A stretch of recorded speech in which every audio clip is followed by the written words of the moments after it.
The Prophet by Kahlil Gibran. On pleasure. Then a hermit who visited the city once a year came forth and said, "Speak to us of pleasure." And he answered, saying, "Pleasure is a freedom song, but it is not freedom. It is the blossoming of your desires, but it is not their fruit. It is a depth calling unto a height, but it is not the deep, nor the high. It is the caged taking wing, but it is not space encompassed. Ay, in very truth, pleasure is a freedom song, and I fain would have you sing it in fullness of heart. Yet I would not have you lose your hearts in the singing. Some of your youth seek pleasure as if it were all, and they are judged and rebuked.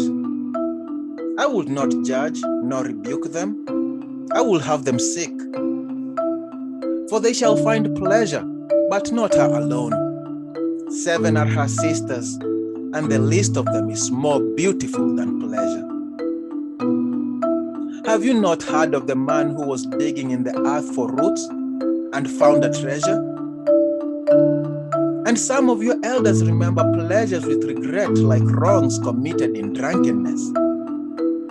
But regret is the beclouding of the mind, not its chastisement.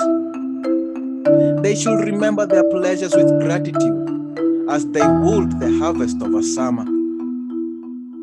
Yet if it comforts them to regret, let them be comforted.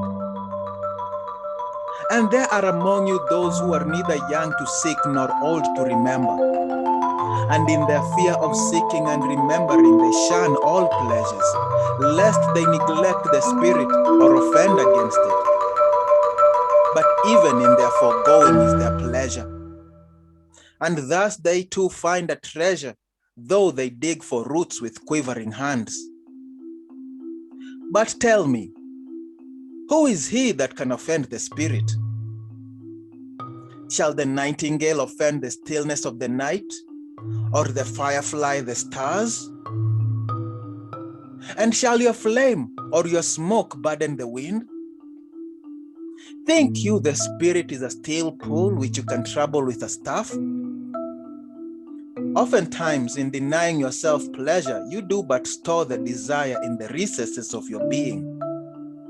Who knows but that which seems omitted today waits for tomorrow? Even your body knows its heritage and its rightful need, and will not be deceived. And your body is the harp of your soul, and it is yours to bring forth sweet music from it, or confused sounds. And now you ask in your heart, how shall we distinguish that which is good in pleasure from that which is not good? Go to your fields and your gardens, and you shall learn that it is the pleasure of the bee to gather honey of the flower. But it is also the pleasure of the flower to yield its honey to the bee. For to the bee, a flower is a fountain of life. And to the flower, a bee is a messenger of love. And to both, bee and flower, the giving and the receiving of pleasure is a need and an ecstasy. People of Ophalis, be in your pleasures like the flowers and the bees.